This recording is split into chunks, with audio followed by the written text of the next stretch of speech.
Alors bonjour, bienvenue dans cette vidéo dans laquelle nous allons faire l'analyse bref et simple sur l'euro-dollar. Donc comme vous savez, l'euro-dollar est l'un des paires les plus tradées en Forex.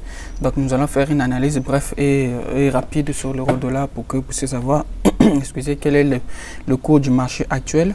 Il faut savoir qu'avec la crise de la guerre d'Ukraine, les marchés financiers sont largement influencés. Donc, surtout que nous sommes dans les deux paires qui sont vraiment influencés, impactés par la crise d'Ukraine, la guerre en Ukraine. Donc, nous allons faire une analyse bref. Donc, moi, pour cette analyse, je vais utiliser MetaTrader 4 parce que le compte de MetaTrader avec MetaTrader 4, je peux du genre télécharger les courbes allant de 1971 jusqu'à présent, donc jusqu'à 29 avril 2022. Donc nous allons partir déjà au début, comme j'avais dit dans la vidéo précédente, qu'il faut premièrement regarder l'historique du marché. Donc nous allons premièrement regarder l'historique. Dans mon cas, j'ai l'historique depuis 1971. Pour ceux qui n'en ont pas, ceux qui traitent le Forex, je vous conseillerais de le faire avec MetaTrader 4. Cela aussi dépend des brokers. Il y a des brokers qui donnent l'historique seulement de 2 ans, de 4 ans, mais c'est mieux si, si vous utilisez un broker qui vous donne l'accès à MetaTrader 4 et 5, essayez de le faire avec 4 et essayez de chercher l'historique au moins à moins de 10 ans. Cela va vous permettre de bien analyser le marché. Donc, on va aller sur l'historique. On va cliquer ici sur mensuel, donc le mensuel, donc le graphique mensuel. Donc, ça va charger là. Donc si vous voyez ici, j'ai l'historique depuis 1971, donc depuis que la paire a commencé. Et si vous essayez de voir le point le plus haut, vous voyez le point le plus haut que la valeur euro-dollar, c'est-à-dire le point le plus haut que l'euro a eu, en fait le dollar a eu vis-à-vis du dollar, le dollar a eu vis-à-vis de l'euro, c'est comme vous voyez ici, donc le point le plus haut c'était 1,60. Donc quand le dollar est arrivé à 1,60, donc quand l'euro vis-à-vis du dollar, c'est-à-dire quand tu as l'euro, tu pars changer en dollars, tu as 1,60. Donc c'est arrivé à 1,60. Et ces pics-là correspondent exactement avec les événements économiques qui influencent largement le marché. Par exemple, en 2008, c'est quand le dollar avait perdu sa valeur. Quand le dollar avait perdu sa valeur pendant la crise de 2008, d'où la naissance du Bitcoin. Donc c'est ici, en 2008, je crois bien, c'est en janvier 2008, là où le dollar avait carrément baissé et l'euro avait pris de la valeur. Il faut savoir que sur le Forex, quand une valeur perd sa valeur, en fait, quand une devise perd sa valeur, excusez, on va prendre une petite illustration ici, excusez. Donc, si par exemple, nous sommes là, si par exemple, l'euro prend la valeur, la courbe va augmenter. Pareil, quand le dollar perd sa valeur, la courbe va augmenter. C'est-à-dire, la courbe de l'euro vis-à-vis du dollar va augmenter. Mais non, pareil, quand le dollar perd sa valeur, quand l'euro perd sa valeur, la courbe baisse. Excusez, la courbe va baisser. Alors, donc je disais que si l'euro perd sa valeur, la courbe va chuter, c'est-à-dire ça va baisser. Et pareil, quand le dollar prend de la valeur, cette monnaie-là prend de la valeur, la courbe aussi va chuter. Vous voyez, la courbe va chuter. Donc, c'est un peu le bref, un peu genre faire un briefing sur comment est-ce que le cours peut bouger. Donc, nous sommes là dans une crise qui influence l'Europe. Donc les États-Unis ne sont pas vraiment influencés, ne sont pas vraiment impactés, d'où est que l'économie de l'Europe est en train de baisser. C'est-à-dire les entreprises sont en train de perdre, les actions sont en train de perdre la valeur parce qu'il faut savoir que la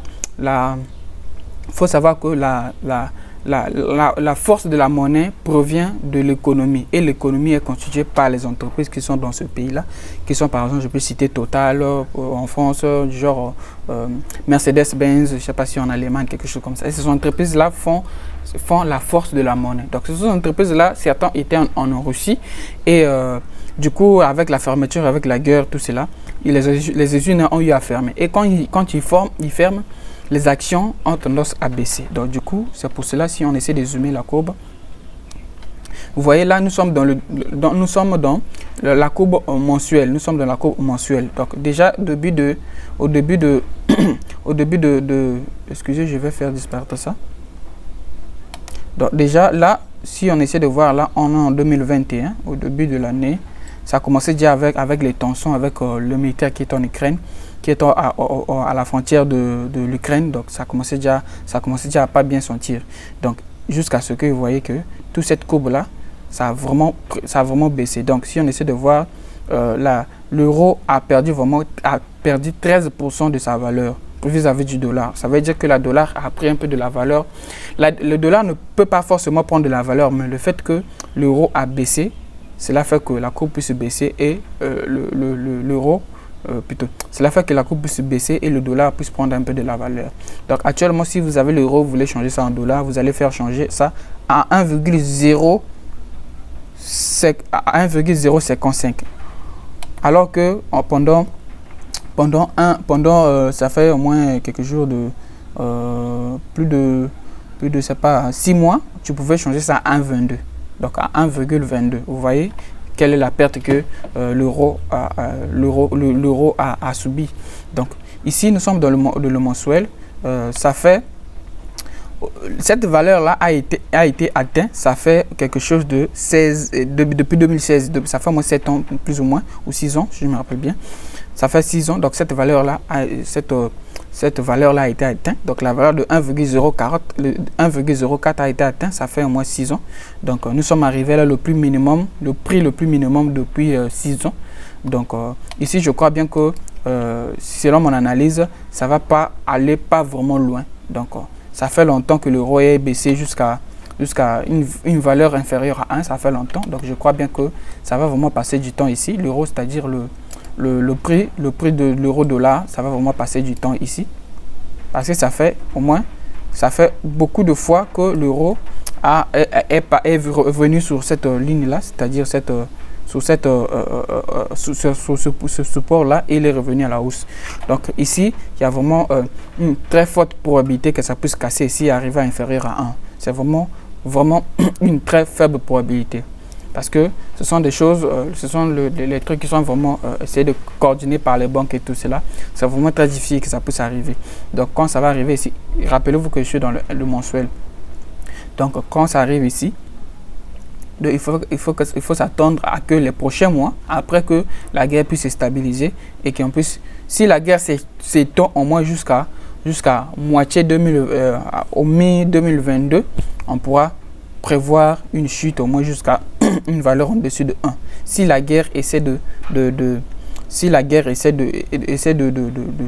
s'amplifier encore, de s'allonger, on peut là dire que ça pourra aller à une valeur inférieure de 1, c'est-à-dire 0,99, des choses comme ça. Donc, et si la guerre essaie de se stabiliser, on peut prévoir une hausse jusqu'à là. Donc jusqu'à présent, pour les traders, le mouvement en fait, s'il y a une action que tu peux faire le plus, ça sera de faire un sell. Pourquoi? Parce que selon le contexte actuel, le contexte économique actuel de l'Europe, le mouvement de faire un buy n'est pas favorable. Au moins, ce que tu peux faire ça, au moins ce que tu peux faire à un court terme, c'est-à-dire un scalping. Vous voyez, on va essayer de descendre un peu dans M15. Vous voyez ici, moi j'ai mis des sells ici. J'essaie de mettre des sells ici, vous voyez. Donc parce que je savais que cette tendance là, vous voyez que si vous essayez de voir, c'est une très forte tendance baissière. C'est une très forte tendance baissière qui est là. Et là, comme je vous ai dit que c'est la valeur, ce côté là, c'est-à-dire cette valeur là de 1,04, c'est une valeur qui a été atteinte, ça fait 6 ans déjà. Donc c'est comme un support. Et c'est vraiment difficile que ça puisse briser cet endroit-là. Donc, il va tourner à l'alentour de ce prix-là. Et qu'il puisse monter jusqu'à atteindre la valeur initiale, c'est-à-dire les 1,22, c'est vraiment difficile. Il faut que la guerre en Ukraine puisse arrêter, ou bien qu'on puisse avoir les bons compromis, les bons résultats du point de vue entre la Russie et l'Ukraine. Parce que la guerre qui est en Ukraine, ça affecte comme vous savez, il affecte l'économie de l'Europe vis-à-vis des sanctions et tout ce qui a été pris par les Européens. Donc, on sera là autour de ce prix-là, c'est-à-dire de 1,10. Donc, si on essaie de voir, on sera là entre dans ce carreau-là, autour de... Excusez. On sera là seulement dans ce cadre-là parce que leur économie a vraiment stagné. Il y a le prix du gaz qui est en train d'augmenter, tout cela. Vous savez que, comme je vous ai dit au départ, que les prix là, la valeur de la monnaie est... la valeur de la monnaie est constituée par les entreprises. Et les entreprises là que vous connaissez, la majorité sont en train de fonctionner avec le gaz. Et avec le prix du gaz qui est en train d'augmenter, cela fait que ça puisse affecter l'économie des entreprises. Et quand ça affecte le prix, l'économie des entreprises, cela aussi aura l'effet direct sur la monnaie. Donc, cela, on peut prévoir que sa valeur, c'est-à-dire qu'il va juste traîner du genre comme ça. Il pourra genre venir ici et faire comme ceci.